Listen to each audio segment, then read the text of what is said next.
And good morning, everyone. Welcome to Small Biz Matters, the half-hour program where you work on your business rather than in it. My name is Alexi Boyd, your trusted small business advocate, educator, bookkeeper, all things admin. I love small business. My regular listeners will know that. And today's guest is going to empower us with some fantastic knowledge in relation to consultants. Now, let's have a little bit of think about where consultants sit with our small business lives. We ourselves could be a consultant. I know that in this particular area of Sydney, we've got a large factor of consultants compared to other types of businesses. And I think all around Sydney, we are seeing a change in the workforce, and we're seeing a change in the way people live and work in the areas in which they exist. So I think what's interesting to note here is that we could become consultants at any point in time. Let's face it, redundancies are pretty commonplace. I was just talking to someone the other day about the fact that you just factor it in as an expected outcome when you have a job, is that at some point, as the companies merge and change, you're going to be made redundant. And a lot of people in that instance actually think about becoming consultants.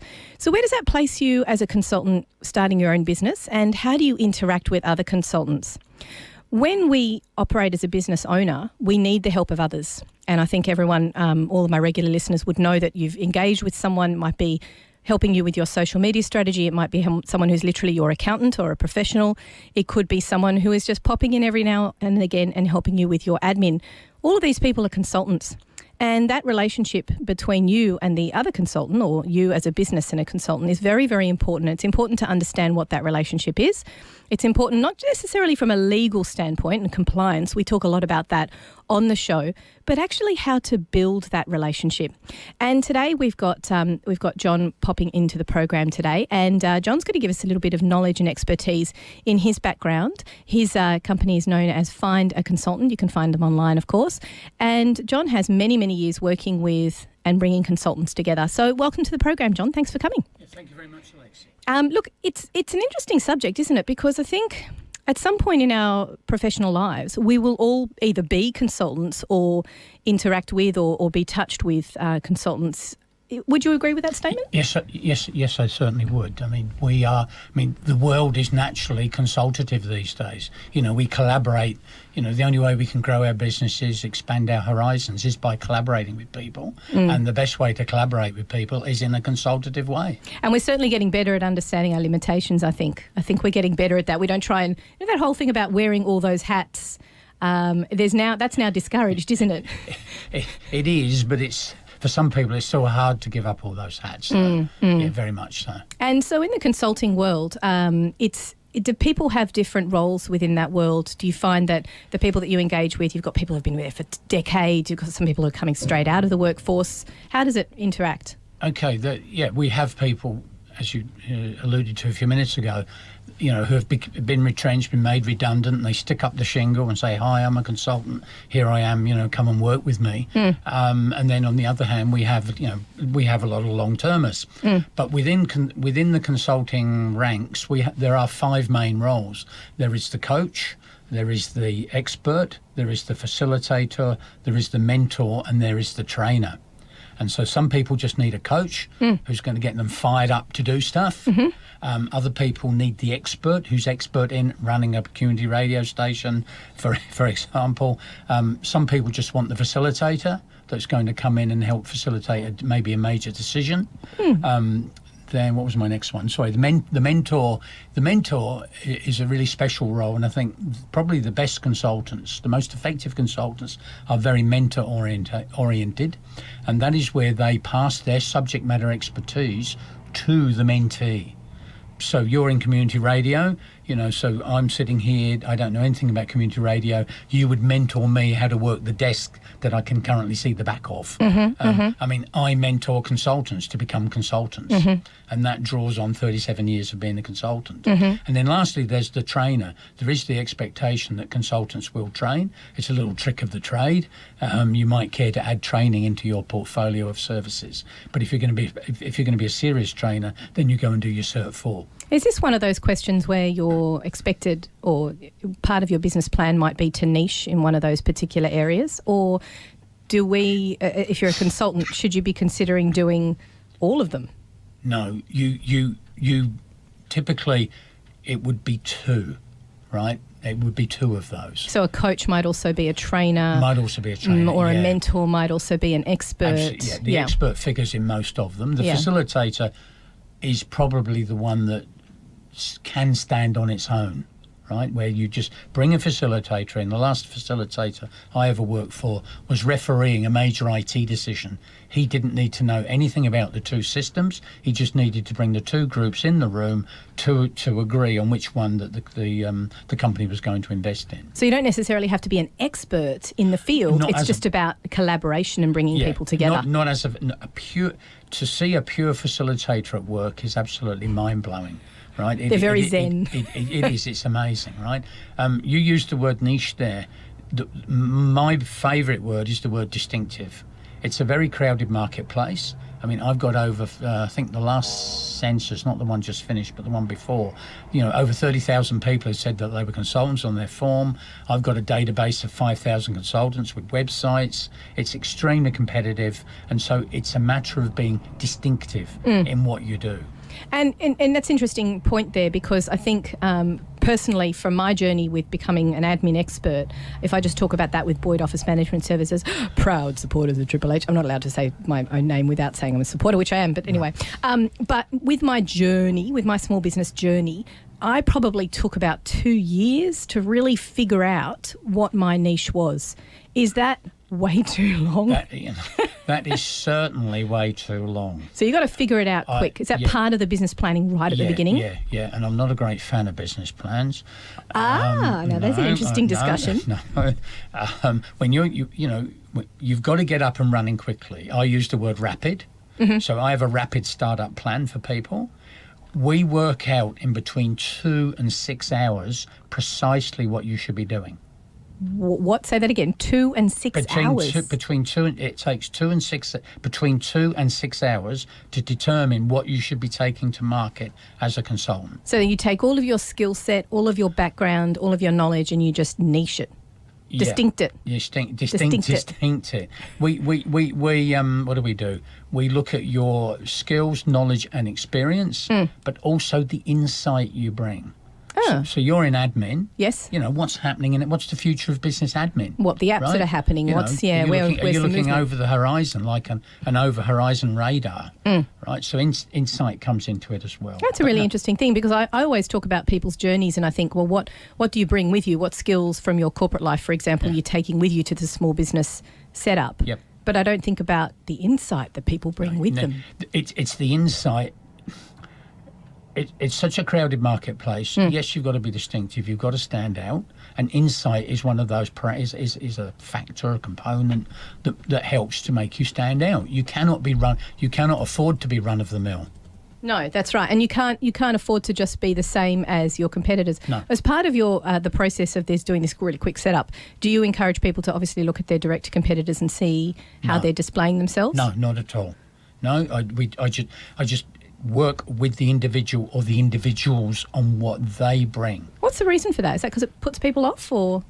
It's distracting. Yeah, you're exactly right. I mean, I say, look, what is it that you bring to the table, right? And that's a combination of what their clients might need. Mm-hmm. It's also a combination of what clients don't know that they need.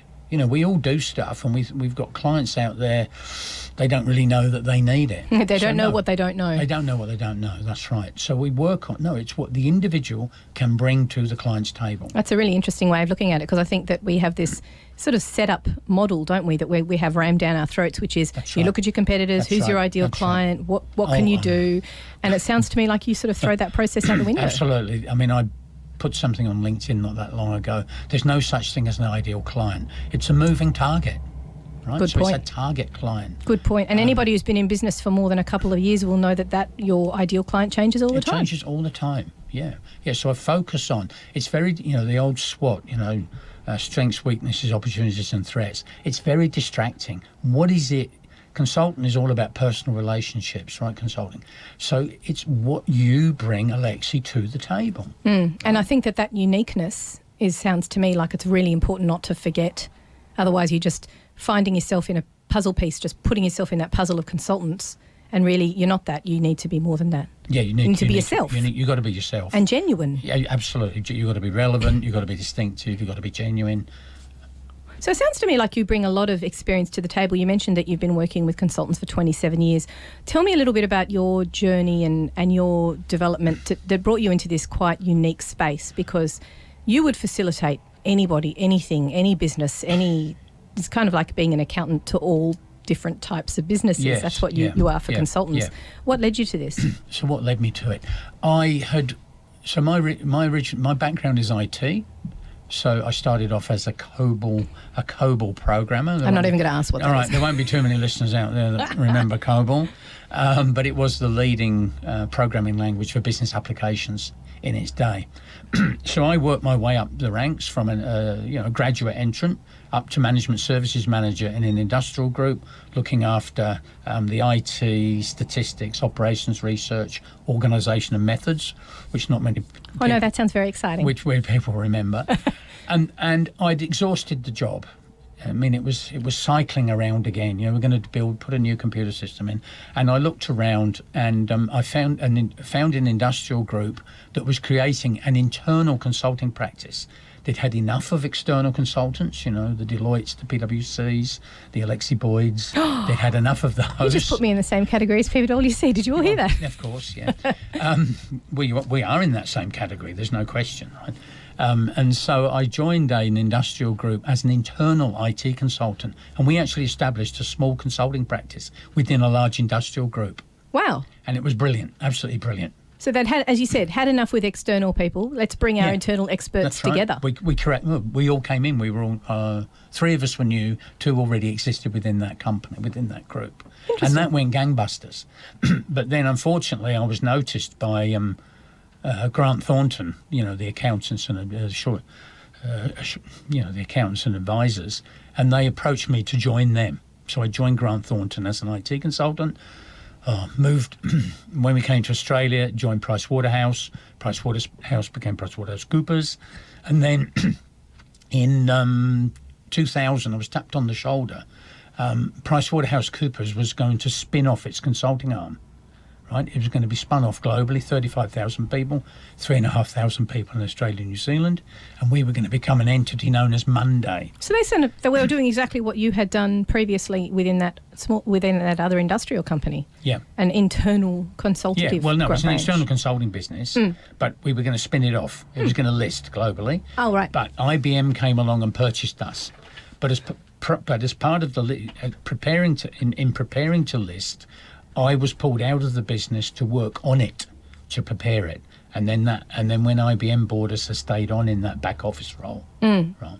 And then went out on my own, doing what I'm doing, consulting to consultants, and then Find a Consultant came along about 3 years ago, when my joint venture partner coerced me to work with her to create this entity that we're talking about today. And we all, as I said at the beginning of the program, we all deal with consultants in some way, shape, or form.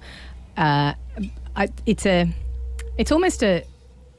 They don't even talk about it in the figures. What am I trying? The ABS figures. They don't even call it consultants. They call it professionals. That's right, professional and technical service. Yeah, and I find that really quite an odd category because we in the business world are all saying consultants. It's okay, we're all right with that, but they want to sort of recategorise that. Where do you think that comes from?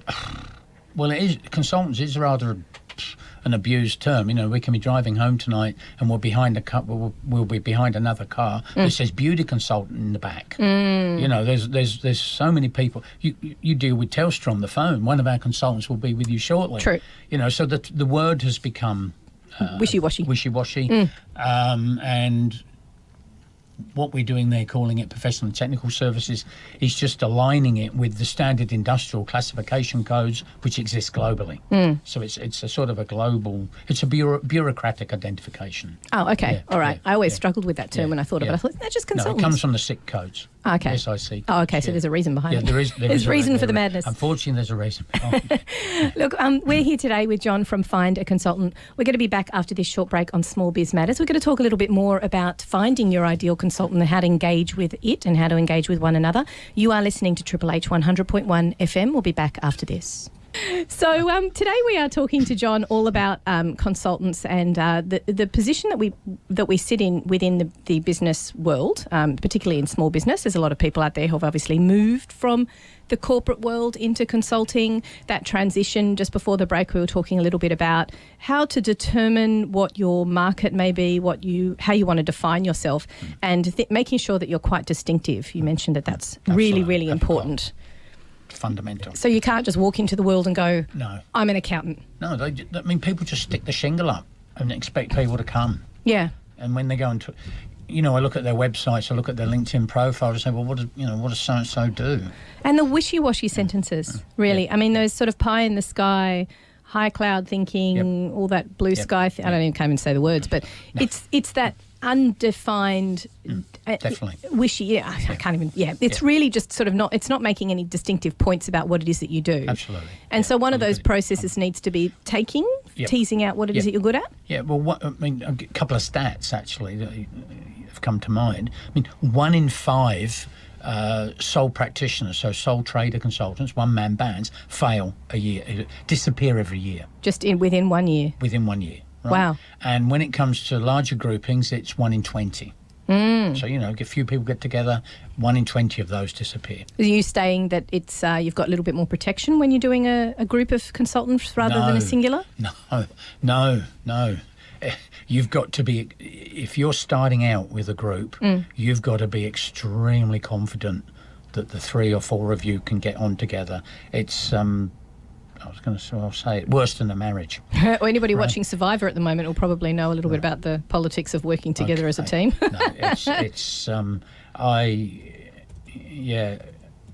I get people on my courses and workshops, my eyebrows raise, and people, it's not good. So you've got that added difficulty of having to know that you've got to work well with this person. Absolutely. And let's face it, when you're working in a team, you're probably going to spend more time with those people than you are with your own family.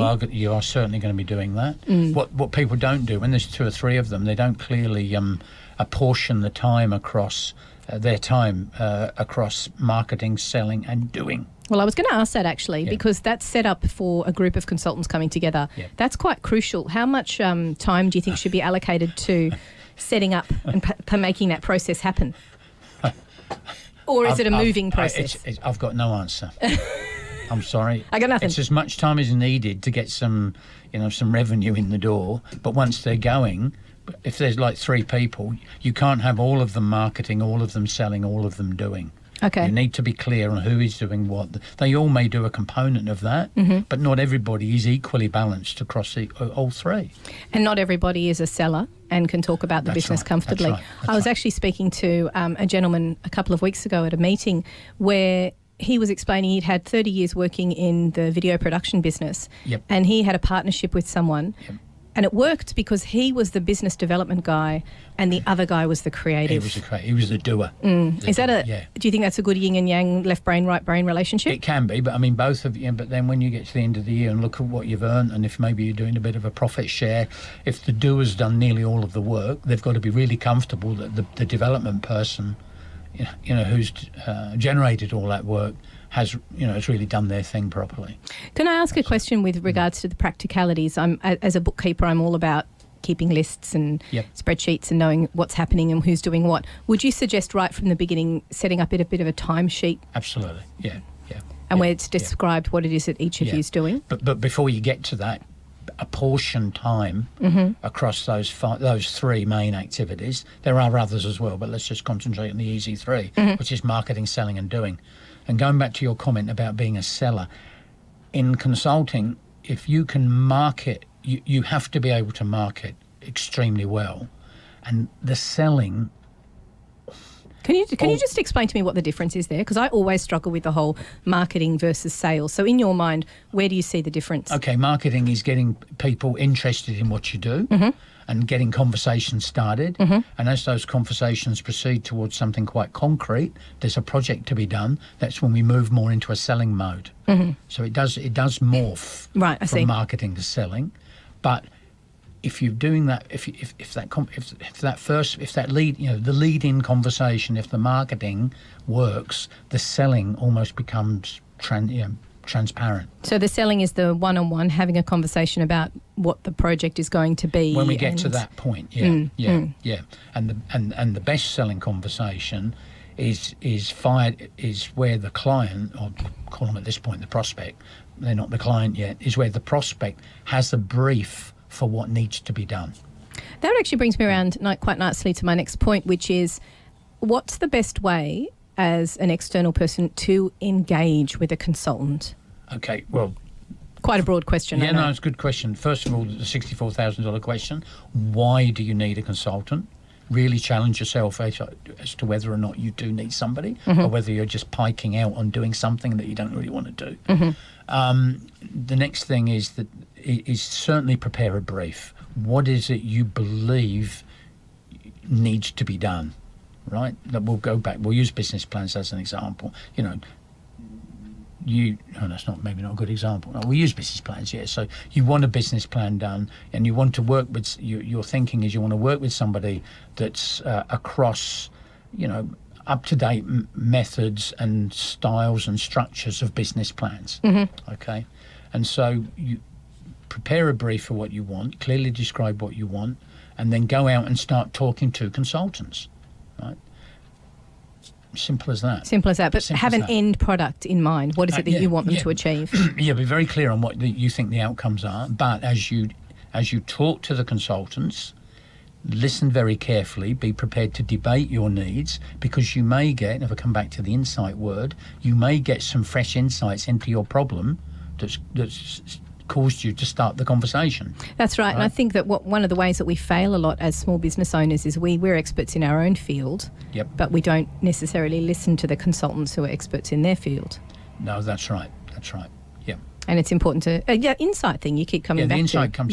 So as you've written, you've put a brief thing. We've got a script here. You've written the script.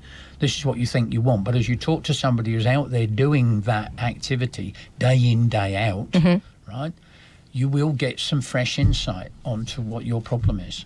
With relation to the relationship with people, would you always expect for them to have some sort of an engagement letter? Oh, absolutely. Definitely. And how do you as a consultant find a good engagement letter? Well, there's a common structure. I can picture it. I've got my eyes shut and I can sort of picture it, but I can't reel it off. I can't reel things off without the crib sheet in front of me. It's a few pages. It's a few pages long. Yeah. Yeah. No, there is a standard structure. It's classically, our understanding, your needs.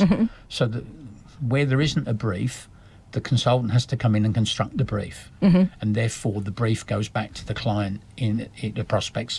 Goes back to the prospect as a section it used to be called our understanding of your requirements. It's better to say your needs because you told them to me, right? So your needs, and then your approach on how you're going to solve them. So your methods, your ways. Fees and expenses, terms and conditions, your experience, your expertise. So thinking about the practical side of things, you go out there, you've got an idea in your mind of what you want to achieve, and then you find the right person, and then you meet with them and discuss what it is, and they'll come back to you with some sort of documented... There has to be a formal document. There has to be a letter. There has to be terms and conditions. As it was put to me years ago at Grant Thornton, look, this is what we're going to end up in court over. If it goes pear-shaped. I mean, it very rarely goes pear-shaped.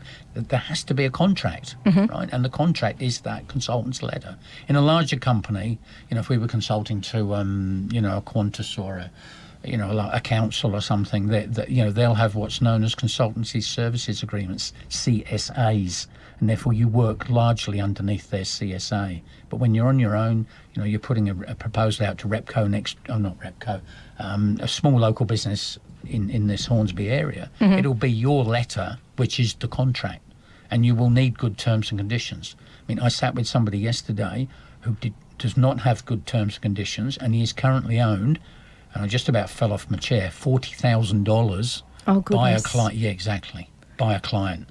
And I've got to work out a way of I've got to get him out the hole. Yeah, and that is a good point. We've had a couple of experts come on the show talk about debt recovery, and those agreements in the beginning are crucial. Absolutely crucial. Yeah.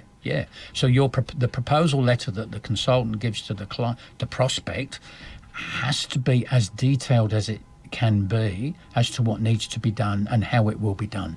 Okay. And it could be also including things like payment terms. It will include payment terms. And what the expectation is. Yep. Just on a side of that, because you're working with so many consultants out there in the community, what are your thoughts on this notion that having a 2-week turnaround, a compulsory 2-week turnaround for invoice payments across the board? Because I know they've introduced that in a couple of countries in Europe, for example.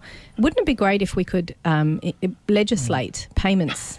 In your mind, would that speed up the economy and really help out consultants out there? It would speed up. I mean, I did some work for I've done one project for New South Wales government, and they paid extremely promptly. You know, they've made this pledge, this very public pledge. They have. But I advocate 7 days. Yeah, not 14. Nope. No. 7. Yeah. 7. And I think government certainly is getting better, and they are one of the biggest, obviously, payers of bills. They are. But why not bring it in across the board? Why not legislate it so that every company has to pay everyone by 2 weeks, and then you have a right to charge interest? Absolutely. That would be great. Yeah. I think did government give it? I think did government? No, it's okay. Oh, they talked about it. They were going to give a disc. They talk about it. They talk about trying to... I remember John Barilaro made a statement last year and said, we strongly encourage people, because it's important for small business, we strongly encourage that businesses are paid promptly, preferably within a certain period. And that was all just talk. Yeah. Because they can't do it unless they have it across all states. It needs to be at a federal level, and there's just no impetus for that to happen, unfortunately. Yeah. I mean, I've worked for very big names who have paid 7 days. They say, look, we acknowledge you're working for us close to full time. We acknowledge this is your wage. We will pay you weekly. Another question for you. Are consultants in general aware of what's happening with super regulations and the movement that they need to start receiving and collecting super and giving their super details out? No. I know it's interesting. You've caught me out as well. No. I think it's something that not a lot of consultants are aware of, and you have to do that consultant versus employee, contractor versus employee tool. Yeah, that's really important to make people. I want everyone to go away and think about whether or not they would be considered an employee for superannuation reasons, and conduct that tool for themselves. But that's a difficult discussion to have with a potential client, isn't it? You can't say, oh, listen, I need you to pay 9.5% super, here's my superannuation fund, and you need to pay it separately into that super fund. Is that a really good way to lose clients? That's the first I've heard of it. If that's going to happen, that's going to be a nightmare. Is that legislated, or they're talking about it? Look, it's a grey area. And it depends who you speak to. I'll give you an example. I have a video production company that I've worked with who didn't realise that they had to pay their consultants, meaning all of their post-production personnel, their cameramen, anybody providing them with a service, they needed to pay their super, and they had to back pay it for 12 months. So to the tune of about $5,500, they needed to back pay all the super. And I think the really tricky thing is they don't realise that you can't just pay it as part of the invoice. It needs to be paid directly to the super fund through a clearing house. As it would be as an employee. Exactly. I think that the government's been quite wishy-washy in this, and they haven't really rolled it out comprehensively and made it very clear. And first they said, well, first you need to determine if they're an employee, and if they're an employee, bring them on. And now they're saying, well, all consultants need to be paid super, or contractors need to be paid super, regardless of whether they're an employee or not. So I find it confusing. Look, every day's a school day. I hadn't heard any of that. That would be a nightmare. If they bring it across the board. If that was brought in. Yeah. And also, what's the knowledge behind consultants and GST, and how much they know in relation to whether they should be charging GST? No, that's pretty clear. Yeah. That's pretty clear. So that's taken 10 years. Might take another 10 years before we get super figured out. But it's important, isn't it? As consultants, you need to remember to pay your own super. Oh, yes, absolutely. Absolutely crucial. Yeah, absolutely. I always recommend to people to go to the end of the quarter and look at what they've earned and then bung 10% into their super fund. Yeah, and some forget that when they were in the the company's super fund, they may have also had a certain level of, personal insurances. Yes. And sometimes that goes when they cease employment. Yes, that's right. And they've got to put that back in. That's right. They've got to pay that. They've got to take out separate policies for that. And there are insurances that are based on a percentage of what you earned as a PAYG person, but if you're not receiving PAYG anymore, you're not actually covered. Yep. Yeah, a good opportunity to talk to your insurance broker. I think it's probably one of those processes, isn't it? No, we all need other advisors, and a broker is on my list.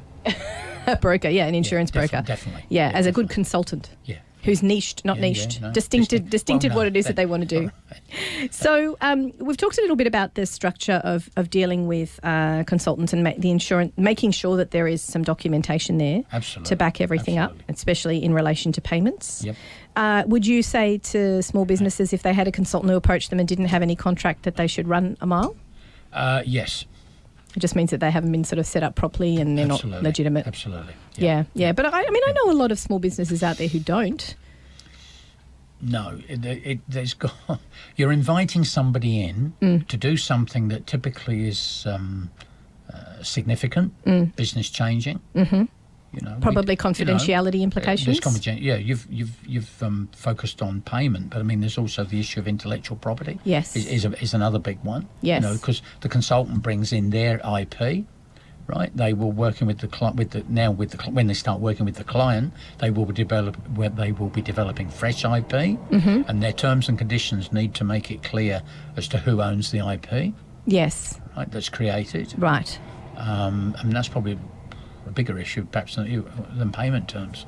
So if you're paying for IP, there's not a blanket rule that says if you've paid for it, you own it? No, well... Again, an engagement letter would cover that, wouldn't it? Yeah, well, the standard terms and conditions for a consulting engagement letter would be that the consultant owns the IP. Right. Right. If they had the letter. Yeah. Where's a good place for people to find a good template for those sort of things? There isn't. You need to talk. If in a past life you were a consultant working for one of the large firms, then you've got the T's and C's that they used. They will be extremely complex. There used to be a place in the UK you could go and buy them, but you can't go and buy them. We all draw upon ones that we have seen from larger consulting firms. Yeah. So it's all just sort of brought together from what your previous experience is. There are not many solicitors, lawyers out there that understand consulting contracts. I know of one person whose lawyer thought, it's labour hire, and every time she puts her engagement letter with these labour hire oriented T's and C's, terms and conditions to the prospect runs a mile and puts them to their lawyer to be reviewed. Right. So really people should be engaging with a good lawyer to help them draft up these contracts in the first place. You need a lawyer that really understands consulting contracts. Right? I would put it to them very directly. Yeah. Have you worked with consultants in the past? But if you can get your hands on legitimately a proposal letter from an existing consultant, then that has terms and conditions attached, that will get you off to a start. But don't engage with anyone without one, right? Absolutely not. No, it's a good point. Not. I'm mentally thinking of a couple of consultants I've engaged with recently that don't have one. I'm thinking, intellectual property issues and that sort of stuff. You're completely wide open. We don't small businesses lease vehicles. We don't lease vehicles without contracts. No. And that's less business changing than having a consultant in. Yes, very true. Right? It's just a vehicle. It's just a vehicle. Well, unless it's your mobile coffee shop or something. Yes. But it's just a blooming vehicle. Indeed. Yeah. There's a lot of issues that we've raised there in relation to making sure that you're set up and everything's structured well before you go to market. Very important. You've been listening to Small Biz Matters. We're just going to take a short break again. John's here for everyone who's just tuned in. John's here from Find a Consultant, and he's helping us with understanding the relationships between businesses and consultants and with one another. How important is networking? Networking is extremely important, but you've got to go to the right networking events. Good point. Right. You don't want to go to those networking events where it's full of other tragics trying to hear you up. You've got to go to networking events where you're going to find targets who you'll turn into prospects, who you will turn into clients. What's your thought on the ones? What's your thought on the ones where you have to fork out a fortune to become a member? I'm not going to mention what their name is. Do you think they're worth it? No. Interesting. No. Make your own call. Normally they'll let you go once or twice for free, and then make your call. But typically in those groups, you've got the printer, the solicitor, the bookkeeper, the accountant, whatever, the gardener, whatever. Normally we've already got those people in our networks. Right, we've already got them. We don't need another printer, another solicitor, another gardener, another bookkeeper. Dare I say? Sorry, Alexi. We just don't need it. So those connections already exist. Yeah, you've got those connections already, or you should have. And I guess work the ones you've already got. Work the ones you've already got. Definitely. So just before the break, we were talking a little about the importance of having a really solid contract when you go out into the consulting world and you start interrelating with other businesses and other consultants, and when you're providing them with work, and also a little bit about the best method with which to brief a consultant, and some forward thinking and what to listen to when you're having that conversation, that engagement conversation with them. Just while I think of it, if anybody is just tuning in now, it's been a great show. Make sure you check out the blogs and podcast page on our website, because it'll all be available there in the next week or two. Now, we talked a little bit beforehand with those contracts about payment terms and IP, but you mentioned the importance in the break about the importance of having the right insurance. It is important to have the right insurances. You will need professional indemnity insurance, and you will need, public liability? Public liability. I always get it wrong. Public liability insurance. Can you just remind our listeners what the differences are? Well, public liability is to protect Alexi here when I trip over the microphone lead and break my arm. So that's public liability. Professional indemnity is where you're indemnified against your client coming after you if the project has gone wrong, it's cost them a lot of money, as a result of the advice that you gave. So that you're indemnified against that. Okay. You're insured against that. And would you say it's crucial to have both? It is crucial, but there are very, very few PI, professional indemnity claims. It just doesn't happen. But if you want to work for government, councils, larger corporates as a consultant, you need to have it. You just have to have it. And there's some professions where you actually have to have it in order to be part of the... chartered professions. The chartered accountants, chartered engineers have to have it. Master builders, I think they need to have them as well, all those sort of things. Yeah. So it is very important to investigate. And who's the best person to check that out with? Insurance broker? Insurance broker, yeah. A good one. Have a look around, though. I'm not allowed to name the name, but have a look around as to who is selling, who is doing PI and PL online. Okay. And another one you can ask for, of course, is to check with your professional association, because they may have exactly. That's a good point. If you're in a professional association, they do have group text. Definitely, most of them do. Yes. But have a squiz around online as to somebody that's trading only online with those insurances. You might be surprised. What are the main points in a PI insurance policy? I hear about the 1 million, 5 million, 10 million. Do we really? You said there weren't that many people making claims. They're not claimed on. It's become custom practice. I had to raise my PI from 10 to 15. 10 to 15? Just to deliver a workshop for one of our universities. So it's who the client is that expects it. Yeah, it's the client. They set that rule. I know, for example, when we were going for trade shows, we had to have 10 million for the trade show for the of PL, PI. For the PL. For the PL, would have sorry. been the PL. PL. PL. Yeah, the whole tripping over thing. Yeah, the whole tripping over thing. Somebody, you have a coffee machine on your stand and you burn their arm, you've got to be covered. Yes, yeah. It's a very legislative... the difference between going from 10 to 15 wasn't, was it a 50% increase in premium? It was tiny, but nevertheless, I had to get the premium updated. And that was just to go and deliver a workshop. Wow, because it was at a large organisation like the university. That was just their rule. That was one of their business rules. So bringing it back around to your Find a Consultant business, this is essentially a directory service online, because I'm always intrigued by these different ways of delivering something. You can call it a directory. But it's a private directory. You cannot go onto the findaconsultant.com.au website and see the consultants that are in the community that we've built. I see. Right? Our business is a lead generation business, and lead generation for consultants is one of 60 marketing techniques that you could use. So that puts it in context. And so we built a screened and vetted community of consultants. So consultants apply to become part of our community, and we put them through a screening and vetting process, which involves me. Our business is only a 2-person joint venture, and I look after the supply side, the consultant side predominantly. And so the screening and vetting involves me communicating with 2 referees, reviewing LinkedIn profiles, reviewing websites, and sometimes and typically talking to the consultant to make sure that they're of the ilk that we are trying to build. And what we're trying to build is the finest group of consultants that have ever been assembled in this country. And it's pretty common. It's becoming more and more common, that sort of template, that system of bringing people together in an environment where everyone can be trusted. Yeah, you can.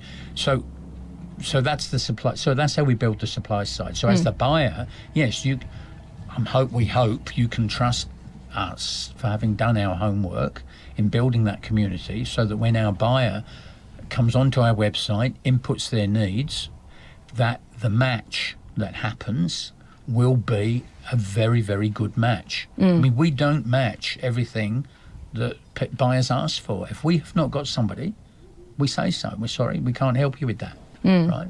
And I guess as a consultant, that's another way that you can put on that being part of a group, whether it be a networking group or be part of an association. If you're part of a group similar to this, then you're opening your horizons again. Yeah, one or two do quote it on their LinkedIn profiles. Yeah, they are with us, and we have got a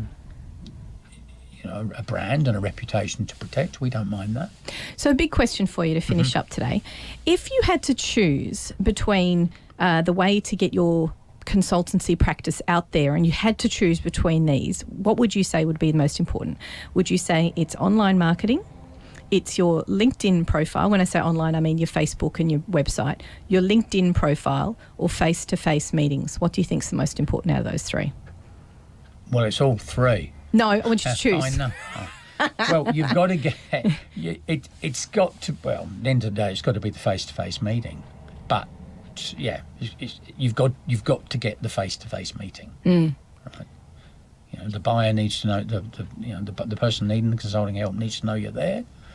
So they will be informed through website and LinkedIn profile. That's right. right. No, you've got to get the meeting. And that relationship building is so important, isn't it? And then you start to build the relationship, Excellent. Yeah. Look, thank you so much for coming on the show today, John. It's been very fascinating. We've been talking all about consultants, and we've been talking all about your expertise with those relationships when you build them, the contracts that you need, the best practice for consultants when you're out there offering your services, and of course a little bit about your business, Find a Consultant. Give us your website real quick.